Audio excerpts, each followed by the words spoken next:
Биде жамырда тоң калтыр. Детский реанимацияга чапчы. Чапчы, ким айтада? Педиатр! Реанимацияга быстро, бул жерде бала.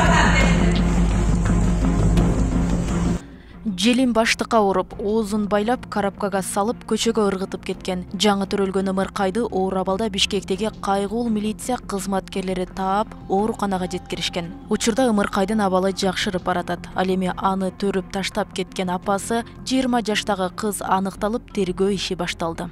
Анан сразу скорыйны бүткөнгө деле мүмкүнчүлүк болгон жок. Анткени бала тоңуп калып, жоготуп албай эле, сразу машинага салып, экинчи роддомго жеткирип бердик.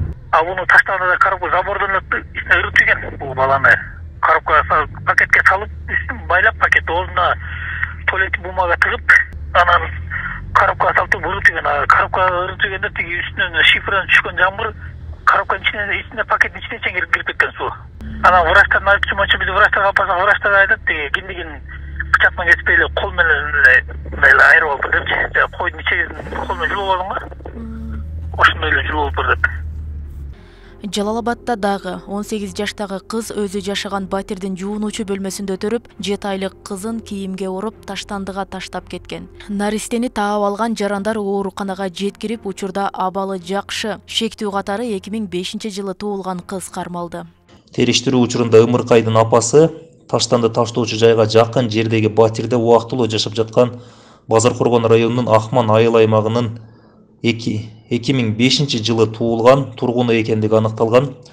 Ушуну менен бир жума ичинде 3 факты катталды. Алардын баарында 18-20 жаштардагы кыздар жаңы төрөлгөн наристелерин таштандыга, көчөгө ыргытып кетишүүдө. Албетте окуя куумчулуктун көңүлүн бурууда, үй бүлө баалуулугу жаштардын тарбиясы тууралуу түрдүү талкууларга жем таштады. Жогорку кеңештин депутаты Эльвира Сурабалдиева мындай көйгөйлөрдүн алдын алуу максатында өлкөдө бейби бокс ачууга муктаждык бар деп эсептейт. Бейби боксторду киргизбейлиби десем, бул деген биздин институт семьяга туура эмес болуп калат, анан абдан каражат көп кетет экен деп атат.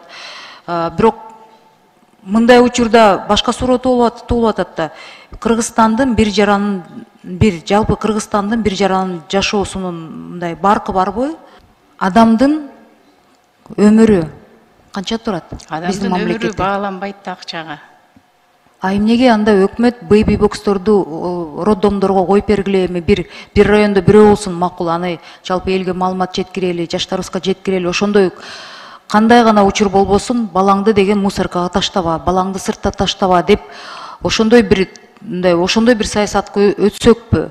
Аталган окуяларда шектүүлөр кылмыш жаза кодексинин эненин жаңы төрөлгөн баласын өлтүрүүсү беренеси менен тергелип жатат. Саламаттык сактоо министрлиги Кыргызстанда балдарын төрөп, бирок багууну каалабаган энелерге балдарын өткөрүп берүү үчүн атайын жайлар бар экенин эскертип, наристелерден төрөтканадан баш тартса болоорун билдирген. Роза Акматжан кызы, Шахрух Иминджанов, Ош ТВ.